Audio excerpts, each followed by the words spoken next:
gift ang pabata. So malapit ka rin kay Pwede. Hindi naman po.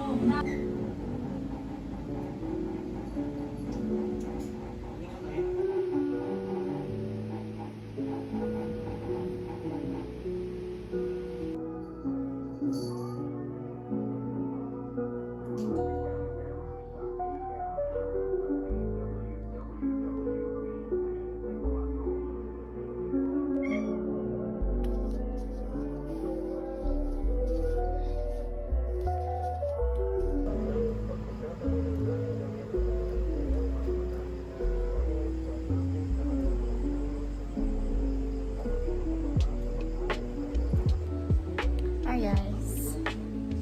So nakalay ko karon dire sa Cavite. And nilupad lang ko last November 26. And kuan.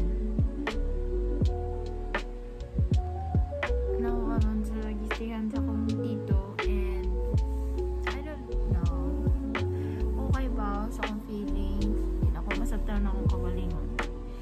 And nanasad ko ani may siguro sa part nga kanang katong nakasa ako sa akong previous ng company sa ako ang or sa sayop na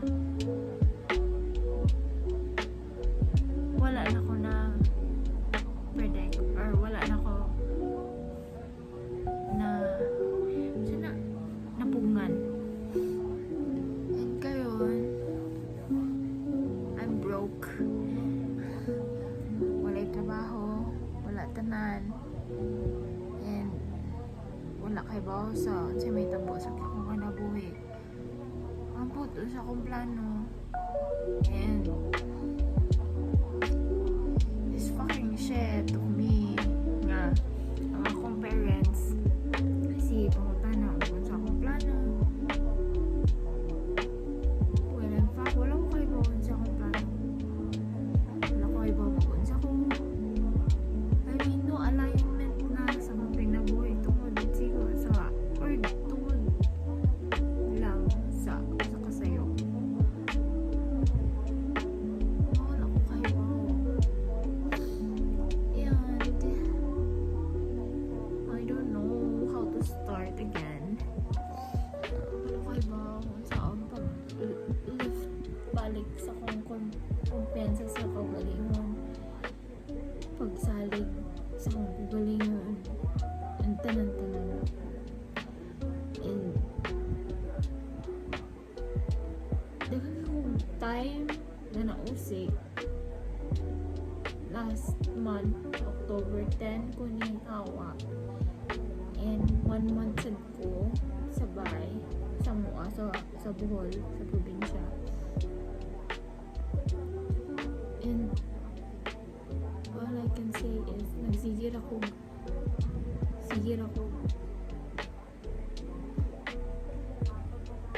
una-una sa netabo at to hindi mo lang kayo bawang sa ako na kung kagalingon yung wag gani ko kayo bawang sa akong first na hapon.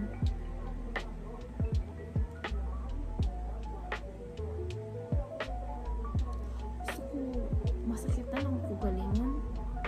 Gusto ko nga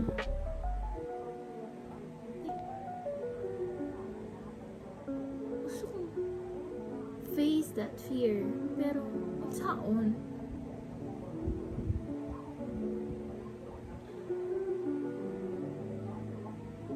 sobra ka challenging ni in a few days birthday na ako day. Nag-26 na ko. Nag-26 na. Oh, wow.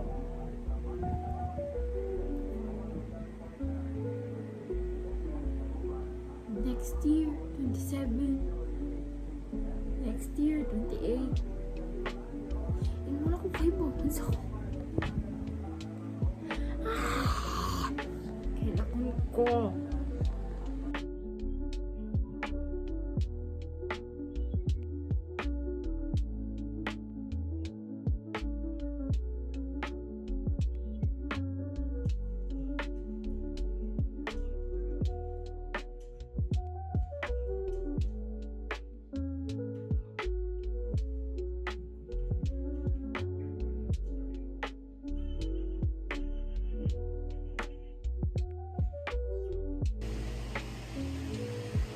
It's December 6th, Friday. And ito ako. Walang ginagawa. Good job.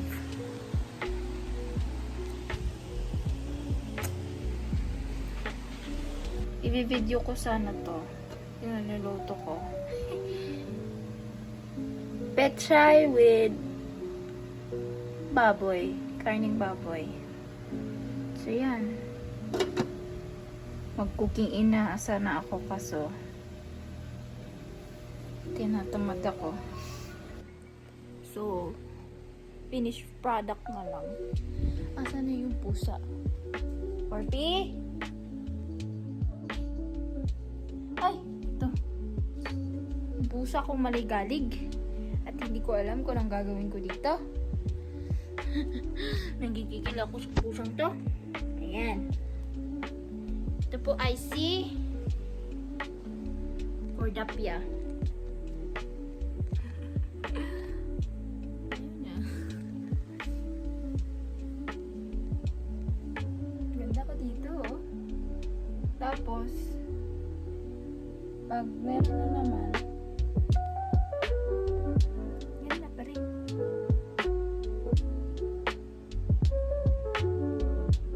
I-improve kitang wisit ka. Ito na siya.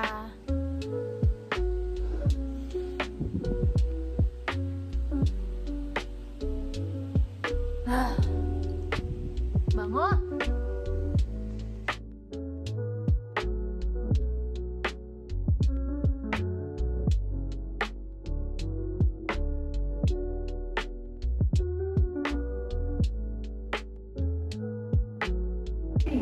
Alam ko gabi ito.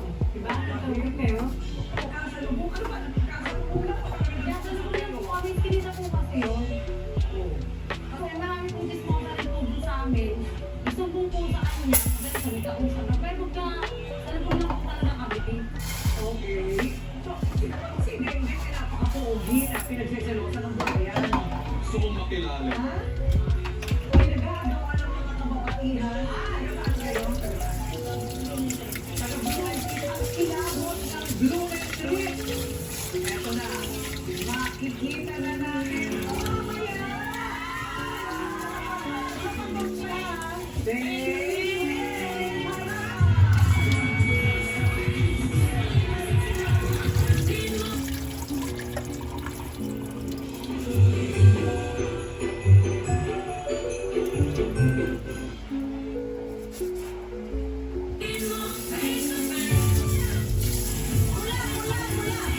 Okay.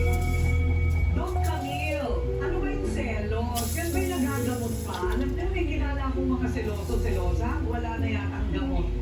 Okay, thank you, Ate Corinne. Pag sinabi natin kasing selos, it's a talaga may nangyayari sa akin. Yun ang nakakadugtog doon, Ate Corinne. Kasi yun ang nagiging nangyayari kay Ate Corinne. Pero matatanggal pa ba yan sa ano? Sa hypnotism? Painumin ng gamot? Yung mga seloso-selosa?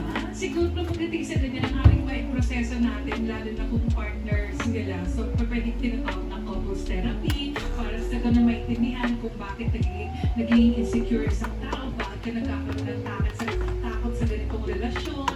Kasi siguro ang Baka inisip wala pang natin. kabata pa yun, Doc Camille. Yes, pwede rin yun, Dar, kasi kung isa lang i-interchange natin yung sinasabing selos sa inggit. So, maaari ang nangyari yung dynamics nun, Ate Corinne, nung bata, naiinggit, tapos eto ngayon, nakahanap ako ng akala niya makukontrol niya si Pasha dahil mas bata itong lalaki. Oh, control. I think it's a control issue. Pag handa na ba kayo? Anak ni Mama Carla. So, nakatulong yung 100 piso. Minasama ang mahal. Oo, minasama. Eh, ano naman yung nakita mong chat? Sabi mo, may chat. May chat daw siya. Ano bang pinag-uusapan niyo dun sa chat? Oo, meron sa kulit. Yung babae naman mo. Himala ko. Pero wala na ko yun. Dinak na ko yun. Teka muna, aminado ka bang ikaw ay isang babaero? Dati o, maganda ko pa. Nung kabataan mo. So, yung sinasabi naman ni Raquel na siya testigo na ikaw ay nakikipaglandian daw kay Mika doon sa, saan lugar yun? Sa computer shop.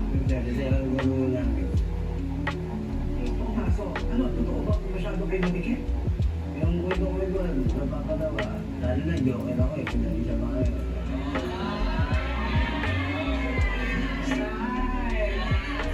Ito na, naglayo ng context. Ang lalaki, pag parati ka ng pinapatawa, may motibo yun. Tingin ko ganun, ilaw din sa akin, hindi naan din sa pagpapatawa eh. Maaari talaga. Kaya pala. Dinaan talaga sa Ate ko rin ko naman. Tapos na ng ilong mo. Ang ganda ng ilong, ang ganda ng mata. Ang ganda ng buhok. Buhok, ang ganda. Nung pinagsama-sama, ang gulo lang. Di ba? Yung gulo lang eh. May tsura naman talaga siya. Oo, may tsura talaga. So, ano ngayon sa palagay mo ang karisma mo? Bakit lahat parang napitin ka? Ikaw ang lumalapit o silang lumalapit sa'yo? Hindi, para gusto ko lagi na okay po, Bakit pinamataan mo muna gano'n tapos ikaw yung lalapit? Tapos kung style Dick Soto, umili-reveal lang ni Dolphy ka na, gano'n. Lalaro-laro lang tayo dito, pero kanina pa siya umiiyak, kanina pa siya nanapak, kanina pa sila gusto magsabunutan. Seryoso ka ito para sa mga babae, ikaw yung pinag-aawayan para easy-easy ka lang dyan nasa trono ko. Ngayon, alamin natin ang nasabihin ng harapang tagapayo sitwasyong ito. Iunahin na muna natin si Attorney Lorna. Meron bang nasasakop ng mga batas, Attorney Lorna, sa ganito? Ate Kling, meron tayong tinatawag na Republic Act 9262, yung Domestic Violence Law. Intindihin natin na sa batas na to, hindi kailangan mag-asawa. Pwedeng mag-live-in at pwedeng dating relationship. Miriam, palagay ko, victim siya ng domestic violence psychologically at emotionally. Lagi siyang nagsiselos. Pero, Miriam, hindi naman lagi dapat selos. Kasi, ang intindihan natin na may age difference sila. Siguro siguro si Dr. Camille, ang pwedeng tignan ano yung root cause ng iyong pagsiselos. Siguro insecurity yan, ano? Alam mo na may age difference kayo, alam mo na na-i-insecure sa'yo, huwag mo namang gatungan kasi pwede kang kasuhan actually, no?